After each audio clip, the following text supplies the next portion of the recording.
Baik, kembali bersama kami di Indonesia Bicara dan kita masih membahas mengenai vaksin dan plasma darah dan juga kaitannya dengan angka COVID yang terus melambung di tanah air. Kita tahu bahwa kemarin angka sempat mencetak di angka 1 juta atau di detailnya ada di 1.012.350 kasus dan ini menjadikan Indonesia berada di peringkat kalau dari World Meter ya di 19 peringkat dunia, di Asia peringkat keempat. Ini tentunya menjadi catatan kita bersama bagaimana penanganan pandemi selama hampir 1 tahun nanti Maret terus digulirkan namun tentunya hasilnya dirasa kurang maksimal. Di segmen ini saya akan berbincang dengan Pak Pandu Riono, epidemiolog UI yang sudah tersambung melalui Zoom call. Selamat malam Pak Pandu.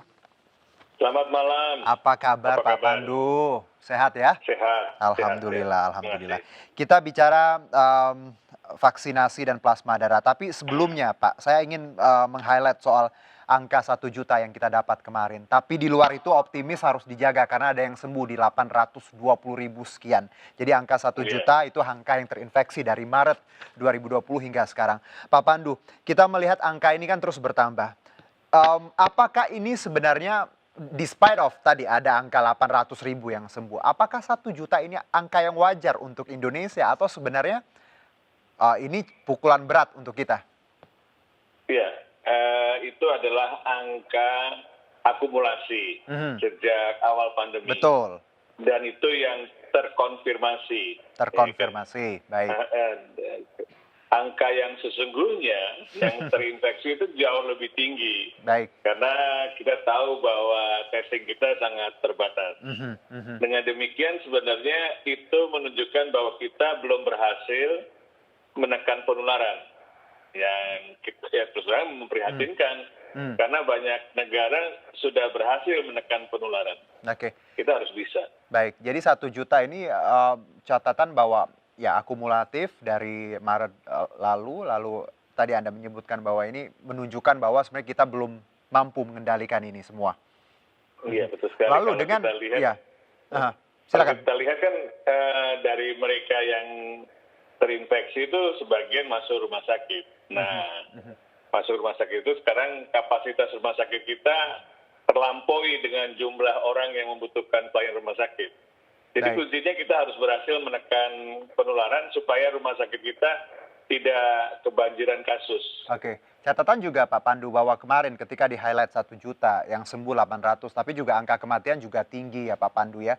Ini juga bahwa peringatan untuk kita bahwa tapi yang menarik ada Pak Presiden, Pak Jokowi menyebutkan, ya saya juga ini bacanya melalui media ya, kita belum tahu parameternya seperti apa. Beliau menyebutkan bahwa kematian angka yang tinggi menunjukkan bahwa kita bisa mengendalikan pandemi. Pak Pandu sempat baca nggak soal ini? Iya. Iya, itu gimana Pak Anda dari kacamata epidemiolog? Mungkin Pak Jokowi itu tidak paham ya. Ya, kita tahu lah. Mungkin dia disiapkan pidatonya oleh staf-stafnya, jadi staf-stafnya yang nggak paham. Bahwa angka kasus yang tinggi itu membuat angka yang perlu dirawat di rumah sakit tinggi dan angka yang dirawat di rumah sakit karena keterbatasan pelayanan sehingga kematiannya tinggi. Kita lihat bahwa rumah sakit penuh, lahan pemakaman penuh, lahan pemakaman penuh loh Mas. Ya. Jadi kita harus membuka lahan-lahan baru. Betul. Itu kan menurut saya kita harus sedih, bukan bersyukur bahwa sebenarnya ini merefleksikan bahwa pandemi ini tidak terkendali. Baik. Bukan terkendali karena kita semua tahu fasilitas kesehatan hampir kolaps, lahan-lahan pemakaman yang Anda sebutkan tadi dibuka baru di beberapa wilayah di DKI dan juga beberapa wilayah di daerah.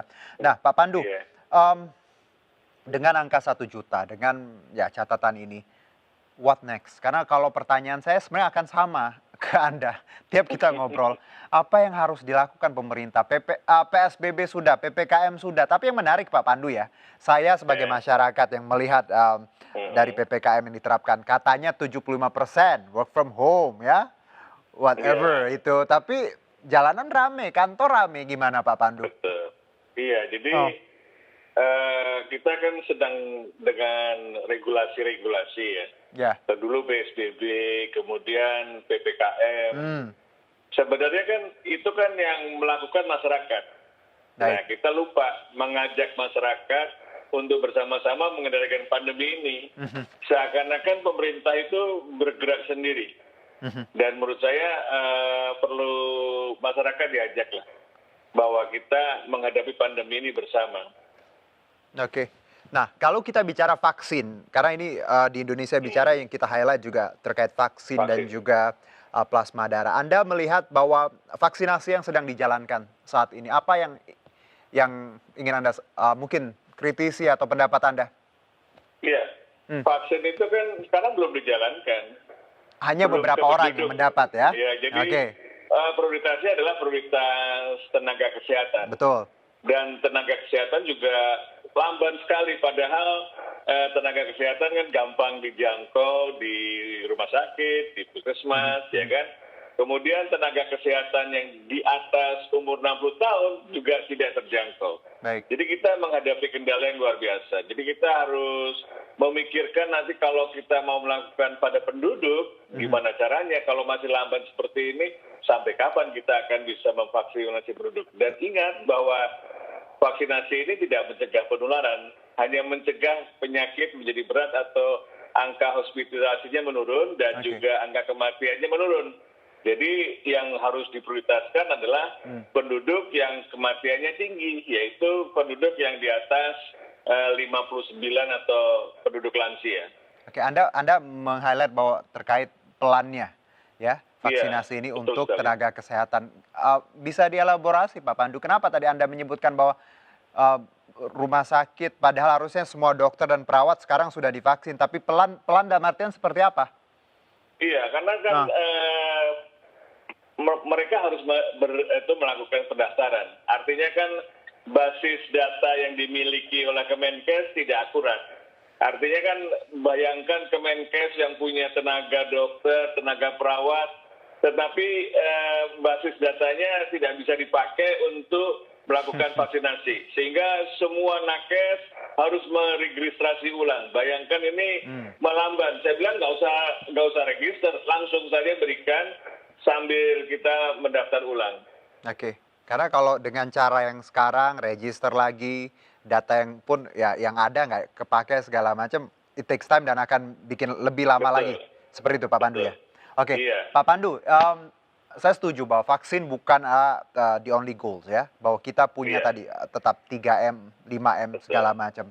Nah, tapi Anda Iya. melihat vaksinasi sendiri, kita tahu bahwa kita menggunakan Sinovac, di mana Iya. angkanya juga banyak yang meragukan efektivitasnya karena tadi tidak seperti Pfizer atau lain. Sebelum ini saya berbincang dengan Ibu Jen, pakar imunisasi, bahwa kita nggak Iya. usah mikirin angkanya, yang penting di atas 50% is all good, karena WHO, itu standar WHO.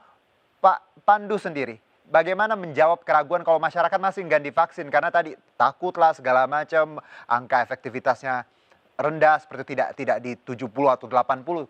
Seperti apa Pak Pandu? Iya, jadi sebenarnya semua vaksin itu memberikan efek perlindungan. Oke. Dan untungnya kita menggunakan Sinovac yang relatif sangat aman. Dan efekasi itu juga sebenarnya bukan untuk individu, itu untuk public health. Jadi kalau kita ingin mencapai herd immunity, maka kalau efekasinya hanya 60% misalnya, Iya. itu kita harus cover penduduk 70%.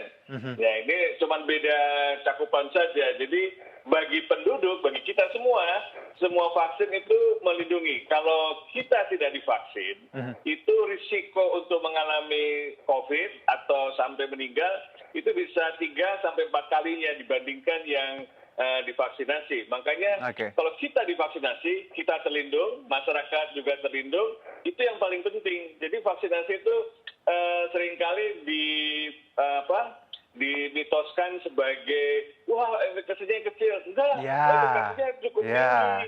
Aha. Itu yang menurut saya jangan terbuai oleh angka yang sebenarnya itu angka-angka yang relatif tergantung penelitian itu dilakukan di mana. Baik, oke. Jawaban yang bagus sekali untuk menjawab keraguan Pak Pandu karena banyak sebelum show pun saya sering ditanya, "Juno kamu mau nggak Iya, divaksin?" "Mau dong," saya bilang, "kenapa enggak?" mau. Kita Iya, juga karena mau. iya. Oke, Pak Pandu, kita juga bicara soal, plasma convalescent ya. Ini juga jadi Betul. salah satu metode bagaimana kita, membantu teman-teman kita yang, sedang menjalani perawatan. Anda melihat, Hmm. donor plasma ini di tanah air, apakah ini juga harusnya pemerintah melihat bahwa ada celah ini untuk kita juga tadi selain vaksin untuk membantu mengurangi, pandemi ini? Enggak, kalau Hmm, terapi kan hanya untuk mengurangi kematian ya. oke. Yang paling bagus adalah pemerintah menekan penularan. Hmm, Jadi testing, pelacakan kasus, isolasi, dan mendorong penduduk untuk mempunyai perilaku mengurangi risiko penularan, mhm. itu yang jauh lebih penting daripada memikirkan terapi. Karena kalau kita bisa menekan penularan, maka artinya yang dirawat di rumah sakit juga kecil. Kita Oke, nggak butuh terapi-terapi yang ya. yang sangat advance dan belum Hmm. tentu menjadikan kesembuhan. Nah ini kan jadi janganlah berpikir untuk mengobati. Jauh lebih baik kita mencegah dan jangan sampai kita terinfeksi COVID-19. Jadi kalau banyak juga masyarakat yang masih enggan berdonor plasma, itu juga, gimana Dok? Bahwa tadi Ya, fokus kita sih begini, harusnya tadi mencegah ya Dok ya? mencegah Ah, dan tidak semua pencinta itu memenuhi syarat untuk ah, menjadi donor. benar, ini juga ada Karena syaratnya saya dengar. antibodinya Ah, harus tinggi. ah, Nah itu yang ah, orang tidak sadari oke. bahwa ini oh saya sudah pencinta, oh saya sudah divaksinasi gitu, pasti Hmm, ada antibodinya. hmm. Enggak seperti itu. Jadi banyak persyaratan-persyaratan yang harus dipenuhi. Baik, Pak Pandu kita jeda dulu ya. Oke. Kita akan, sambung lagi di Indonesia Bicara, tetap bersama kami.